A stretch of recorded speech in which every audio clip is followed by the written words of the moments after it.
masuk Jun la sangut dah lembut lang don ada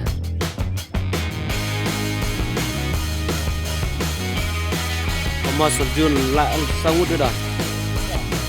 lembut lang don ada Ini kebetulan kedua perasaan kecil nomor bah di nomor jadi bah nilala benar